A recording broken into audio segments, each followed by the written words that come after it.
I don't think you'll ever feel the level of fulfillment that you're capable of achieving unless you go after it. And there is a price to pay for it. You might feel weird. People might question you. You might have to give things up. You can't hang out the way you used to hang out. You can't shop or eat or consume the way you used to. Everything becomes very sensitive. Your life is going to look different. You're not just starting a business. You're not just creating something. You will probably become a different person in the process. And that requires elimination of things and addition of things. I have to get very cautious about what I let into my week, but it is lonely. I was actually supposed to film this at home, but I just felt called in the moment to do it right now.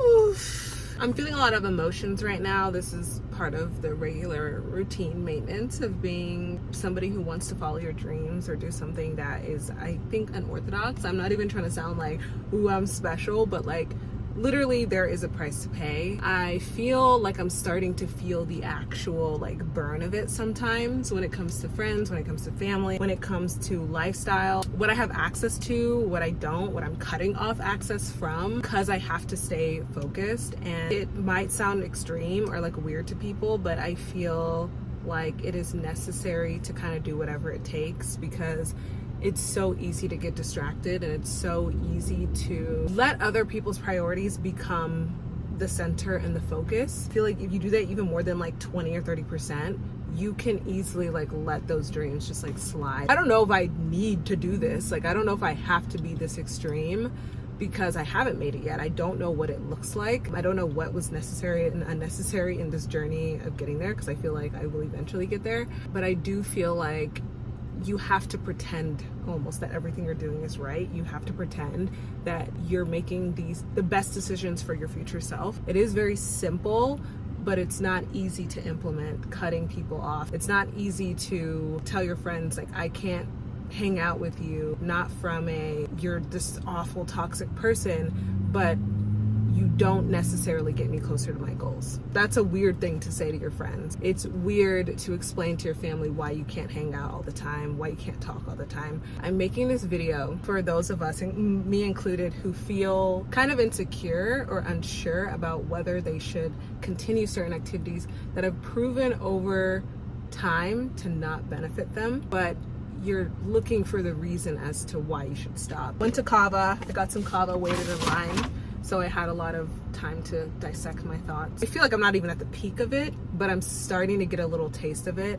And I may not have enough experience to talk about it, but this has been subtle throughout my entire life. I've never really felt like I'm meant to live in the area that I live in. I've grown up in a very rural Texas lifestyle. I still live in Texas. The people I grew up around, the kind of mindset I grew up around, was very small for me, for what I wanted in life. I see my life being very dynamic, having multiple brands, having companies, living my dream. I never agreed with the statement that you can't love your job or that you can't get what you want in your life. Like, I never agreed with that, and I think that's a common mentality amongst most people I know, which is that even if they don't explicitly believe it, it's the fact that things just can't be possible like exactly the way you want it. And I like try to fight that narrative because I think it's true. I don't know where it comes from, but I feel like it's true in my heart that you can have exactly what you want, however you want, and you can be happy in life. Like, that is a possible thing. And I've always hated the narrative that you can't, which is why I choose to do like crazy things in my life, just like quit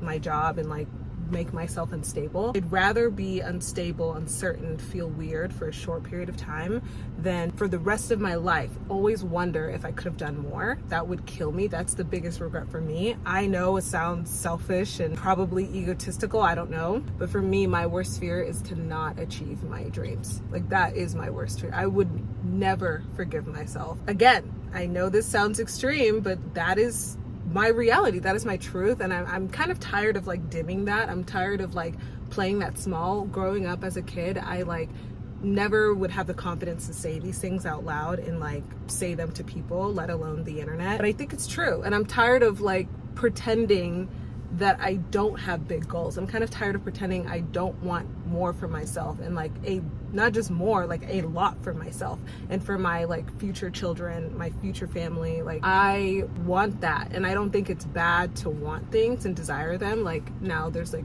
a whole side of like wanting it too much for like the wrong reasons, but I think it's okay to want what you want in life. And I don't know why that's not normal. I don't know why we like kind of settle. I think there's been a movement of settling in relationships, but I do think there's a movement that needs to happen of like settling with your like life goals and your job and your journey. Like we're all just a little too okay with working for someone else. Not saying that you need to be an entrepreneur or that you have to be some kind of like business mogul or have a conglomerate of businesses. Being an entrepreneur can look so many different ways. There are entrepreneurs who work for themselves. They make enough money. They're not trying to scale. They're not trying to be Amazon, but they're happy. They get to live the life that they want, doing things the way they want to. And I think you don't necessarily need to desire having your own business, but what I think is weird is like people have given up, because I don't believe that they don't desire it. I think people have given up on the fact that they can have what they want in the way that it looks like in their head. Like they almost like have become so distant from the actual vision of what they were called to do, how they want their life to look like, that they give up. And then they're just like, okay, well, people have defined these job paths. They've defined these career paths already. I'm just gonna pick one. I'm gonna apply to a job, and like those things are fine. Like it's not inherently wrong to work for someone. What I believe, which might sound radical, is inherently wrong, is that you give up on what you want. Like that means you completely give up on what you want. If you desired to always work for people or be a supporting aid in someone else's company or organization, like then that's different. But what are the odds that every single one of us want that exact thing? I don't think that's true. I do think people get scared of their dreams. They feel like it's too hard. They feel like they can't do it, which all of these things are valid, but then it just leads them to give up and never pursue it. If you have something you're ignoring and you're working for someone else, that's where I think you have to fight the urge to stay comfortable, and you have to go after what you want, because you know a lot of people don't know yet, or they're still growing up, they're still like learning. But I feel like once you know, it's almost like your responsibility to go after it. Your gifts are a service to somebody else. I know you're like, how does that really help me in the moment? But it actually fulfills you too. You going after your dreams not only helps other people who are like you or need your gift and don't have it. I don't think you will ever be fulfilled until you actually go after that. And that is something I had to learn slowly over the past like 5 to 10 years, is that I've tried everything. Well, everything that I think is like an option for me. I've been the student, I've worked for people, I've worked for multiple people at the same time, I've been a freelancer, I've tried corporate. They were necessary at the moment. I needed to learn skills, I needed to learn who I am, I needed to learn what I like. And I think once I realized in each of those stages that it wasn't enough for me, with freelance being my last trial of like trying something else, I had to make the change. I know I was always destined to have my own company, have my own audience, kind of like spread my beliefs, which I think could be positive and actually like liberating for a lot of people. I knew that that was the last option that I was kind of in a way avoiding or maybe not ready for. I exhausted all the other options. I know they don't work for me. They don't fulfill me. Is why I feel that you can stay in these little buckets of areas that are like kind of half what you want, or like kind of close to what you want but not what you want. You can overstay in these areas, but I don't think you'll ever feel the level of fulfillment that you're capable of achieving unless you go after it. And there is a price to pay for it. You might feel weird. People might question you. You might have to give things up. You can't hang out the way you used to hang out. You can't maybe like shop or eat or consume the way you used to. Everything becomes very sensitive. And I think that's something that people talk about it. A lot of successful entrepreneurs or business people or people who just follow their dreams, they talk about the sacrifices they have to make. Maybe they have to cut off their family completely. Maybe they have to move to a different area, move to LA or whatever it is. But I think it's not emphasized enough that your life is going to look different. You're not just starting a business. You're not just creating something. You're becoming a different person in the process. If you have like, I would say like very ambitious, big, hairy, audacious goals, you will probably become a different person in the process.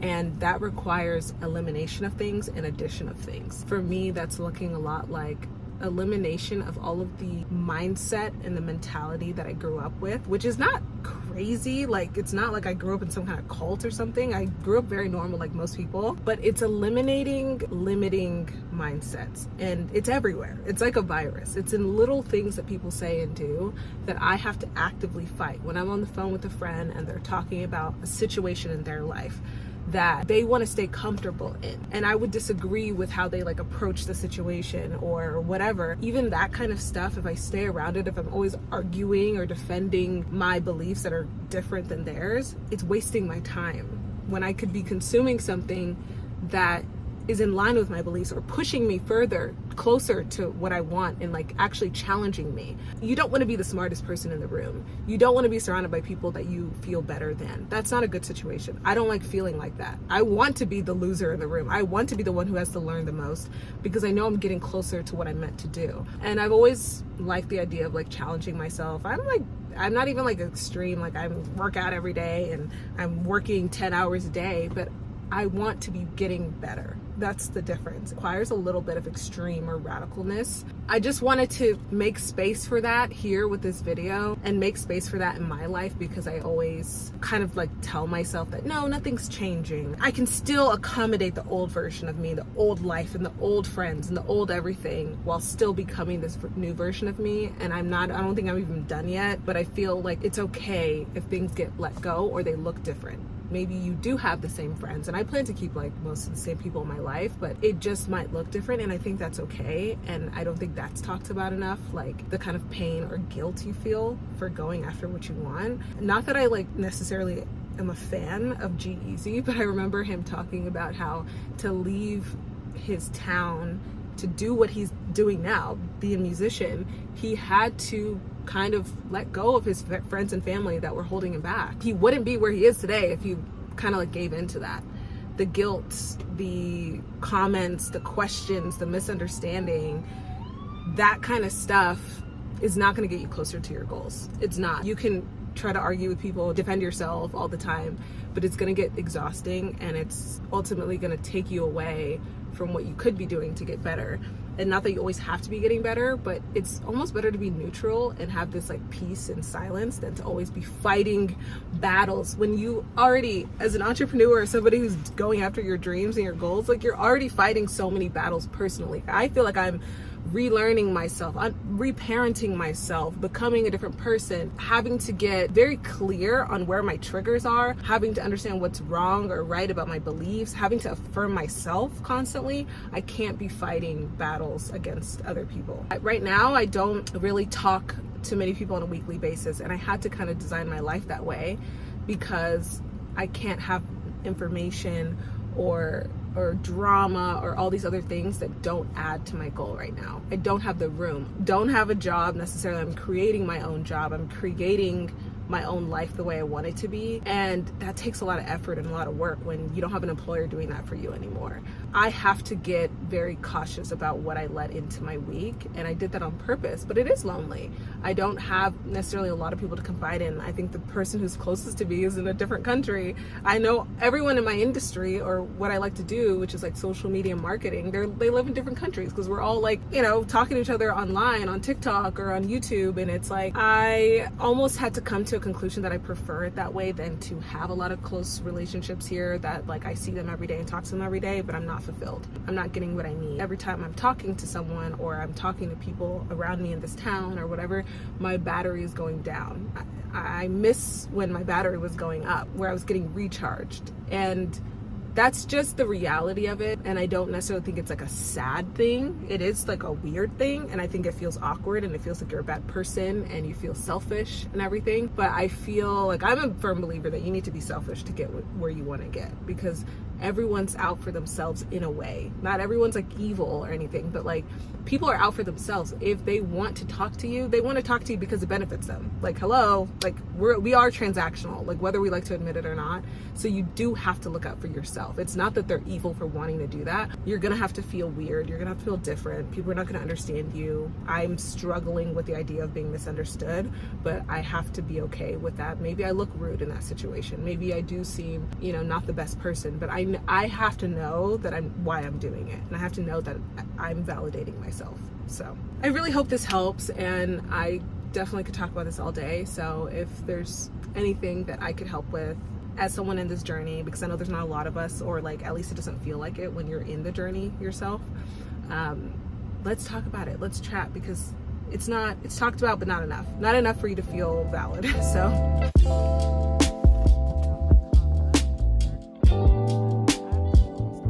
I got a harissa avocado bowl.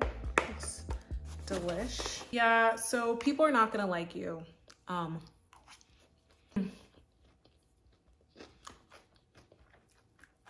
This is good. It always hits hold on. It may not even be that dramatic that people don't like you or anything, but you just might be misunderstood. You may not feel the level of support that you're looking for, and that could be a spectrum. There's a spectrum to where people may not support you at all. Like, they're not gonna like your stuff, they're not gonna push your stuff out, they're not going to listen to what you have to say. And then there's a point to where, oh my God, they're like supporting you, sharing your stuff, supporting your business, coming out to your events, whatever the case is, liking your content, sharing your content.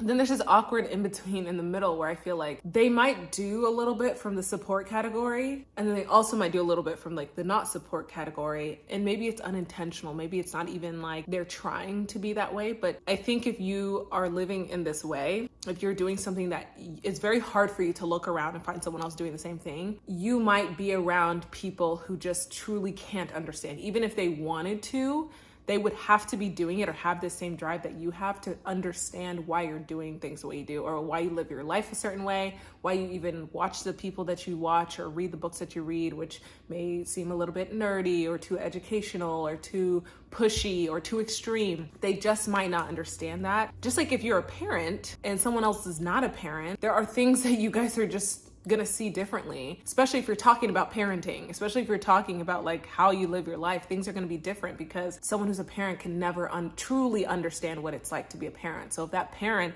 is going through something hard and difficult, no matter how empathetic or sympathetic the person who's not a parent is to that person, they may not be able to fulfill the need that the parent needs in the moment. It's the same way when you're going after something a little weird. There's going to be emotions of like awkwardness or fear or shame or guilt or relearning yourself and having to do extra deep work to understand who you are. When you're going towards self-actualization on Maslow's hierarchy of needs, I feel like that's a different level of survival. You're no longer worried about money, food, safety. You are trying to put yourself in uncomfortable situations so you can achieve things you never thought were possible for yourself. That takes an understanding of what that is like. They have to be in a situation similar for them to be like, I understand why you feel that way. And I'm going to support you, not just because I don't know what's going on and I love you. I'm going to support you because I get it. Like, that's a different level, and you may not always get that. You may get like one or the other, like no support, or the middle where they're like, they support you, but they don't really get it. And so when you're talking about things that you're struggling with, or when you're having to make tougher decisions, they can't necessarily offer you the support you're looking for. And I think that's kind of where I fall. Like, I don't think I have people in my life who are against me. I think they always support me, and I do appreciate it. I need that extra from people who are actually going through it. And this is why I make content about this stuff, because I don't have an outlet in real life. That is the situation. And I think that's why a lot of entrepreneurs or people who are following what their heart is calling them to follow is because they don't have it in front of them. And it's actually a good thing. It's actually the drive that keeps you going when nothing else is working out, because there are people who have the luxury of having their outlet ready for them. They don't need to go online. They don't need to make a business to do it, because they have their community right there. Even though it can seem like a really negative thing that people misunderstand you, or that you may not be the most popular opinion around or popular person, or people actually like shame you or make you feel bad for what you're doing, that just means that that's not the community that needs what you're saying, and that the community is elsewhere. Because if you're feeling it, there's someone else, at least someone else feeling it, and they just need to hear it from you, and you have to get to them. And you're gonna have to do extreme things, like maybe not speak to your friends to get to them. But the fulfillment, I think, is the goal. The point is for you to be fulfilled, because when you're fulfilled, you can come back to them with a full cup and say, hey, you don't have to understand me. I actually understand myself so well. I actually found my community so close to me now that I don't need to explain myself anymore. So you're actually doing people a service if you just keep going in a way and keep being misunderstood. That means there's someone else out there with the same opinions, same beliefs as you, same values, and they are not seeing someone to represent them. Most people who made an impact on this world were misunderstood. If people are not feeling understood and represented, there's a gap in the market, whether that's with content, with your business or whatever, and there's not enough spokespeople speaking on behalf of those people who believe in that. You may not have the luxury of living life the way you used to before you were misunderstood, but it's okay. Where you're going, your destination, will fulfill you in ways that you probably could have never gotten before. I hope we both get to the destination that we're looking for. Learn to validate yourself, learn to affirm yourself, but it's an investment because later on it'll pay you back. I'm making space here for this conversation. So let's talk about it in the comments, and you're doing the right thing. If no one has validated you up until now, you're doing the right thing. You're not crazy. People do need what you have to offer. People do want to hear what you have to say, and keep going. Literally keep going, because the reason there's no one pushing out the message that you're trying so hard to send is because everyone is giving up right here. So just keep going. And I will see you in my next video, and I hope you have a wonderful day.